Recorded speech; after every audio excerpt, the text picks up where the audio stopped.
learned about ECMO in 2011. I remember being at the university canteen. I was in my last year of my master's degree in mathematics, and I'd been helping out with the Italian mathematical Olympiads for years by then. And to be completely honest, I remember my first reaction not being great. I was, I think, with a female friend and some other people from my year, and heard about this idea of doing the very first ECMO, the year after that. And I was like, I'm not sure about this. Probably would not have wanted this when I was a contestant. Sounds like consolation prizes to me.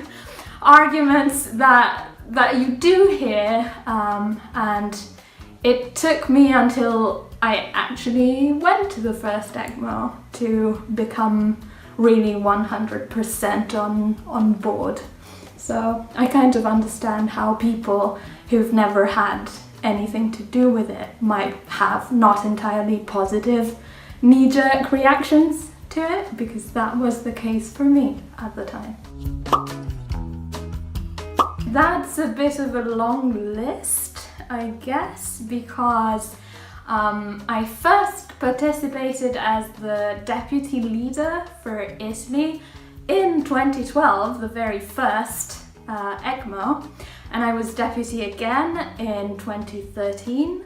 Then I was leader for Italy from 2014 to 2017, and then I was organizer and chief coordinator in 2018 when we hosted ECMO in Florence, in Italy.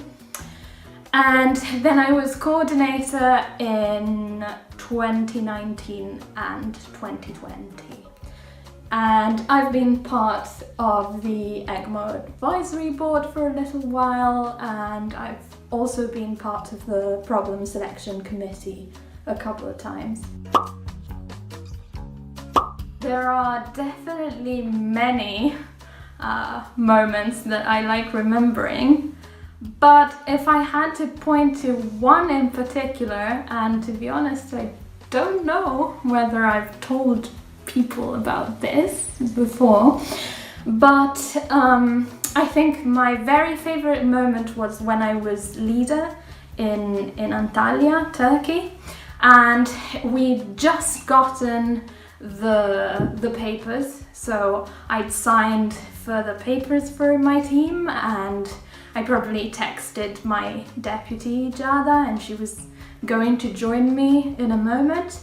And I remember bringing my big stack of papers downstairs to a room where other leaders were working on starting, on marking, and there was coffee in a corner and biscuits, and I just opened up the first paper and started looking at the solutions to a problem that I wasn't sure that my girls had actually solved.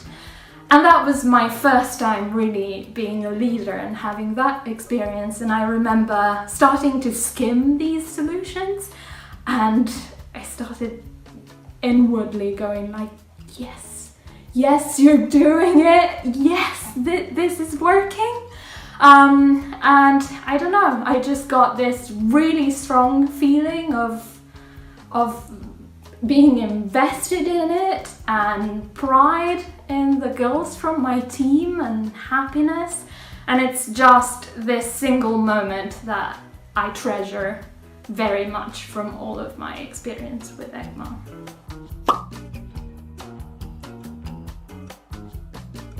I think ECMO's aim are really varied, and I think many of them are important.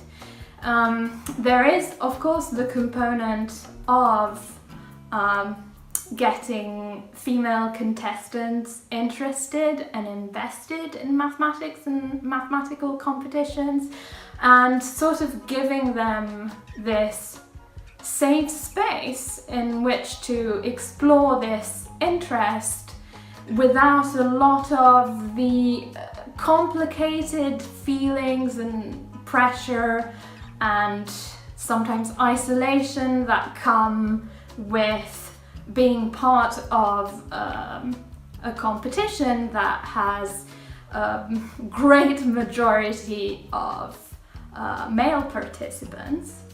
But I think, well, maybe for me, one of the most important aspects of EGMO is actually to train more girls and women in the sort of behind the scenes jobs of mathematical Olympiads.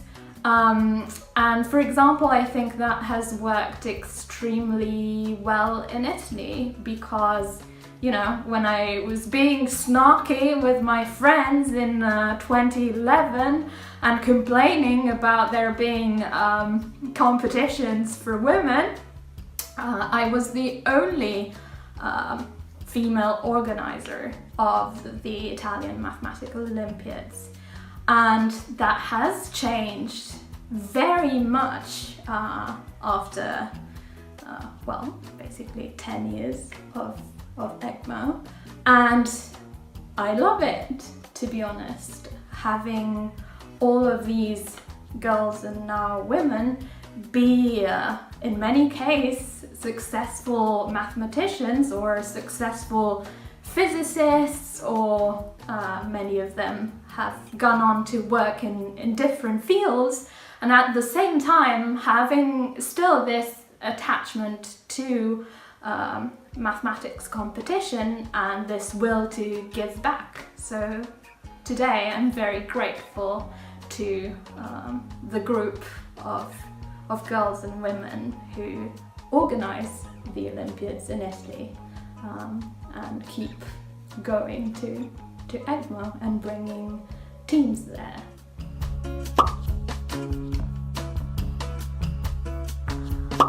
Well, okay, I did not suspect it would have this big of an impact on my life, but it definitely actually did.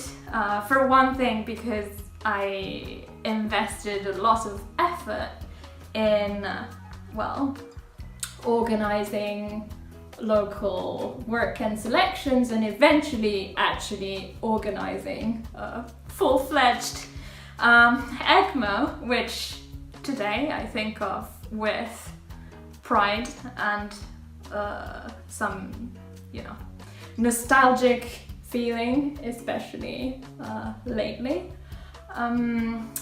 And yeah, that took a lot of time and a lot of work, but was also very satisfying. And yeah, I think, you know, that story that I told earlier is important to me in that through EGMO I discovered a lot of things that I love to do, including, you know, training young people in mathematical Olympiads, being leader, traveling with them to international competitions, and even designing promotional material and EGMO totems such as this one. So yeah, it's been a big adventure, and when I get to go back to EGMO, it really is special for me by now.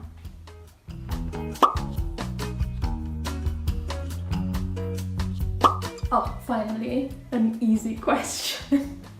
I'd say my favorite part of maths is combinatorics. I do maths professionally now. I'm a researcher in mathematics, and my field of research is actually probability and, yeah, random graphs, one would say.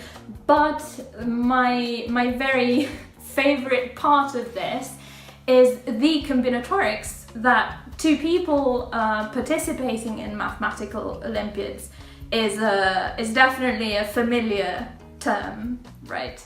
So combinatorics as a research subject is maybe not exactly the same as what you think of when you think of Olympiad combinatorics problems, but it's not that far off actually. So if you're training for EGMO or have participated in international mathematical Olympiads, you would probably have met combinatorics problems that are maybe tinier, more doable versions of what could be research problems in combinatorics. And to me, the best part about it is that it's really elementary, as in elementary, not as in easy, but as in accessible to people. You don't need to study a whole stack of books in order to understand a question in combinatorics.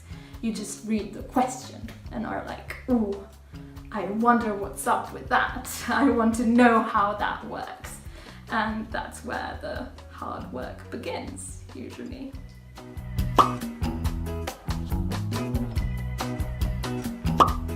Well, first of all, best of luck to you, and I hope you will enjoy EGMO greatly, have lots of fun, and get to treasure the memories of this EGMO as I treasure the memories from all the EGMOs I've participated in, even though not as a contestant.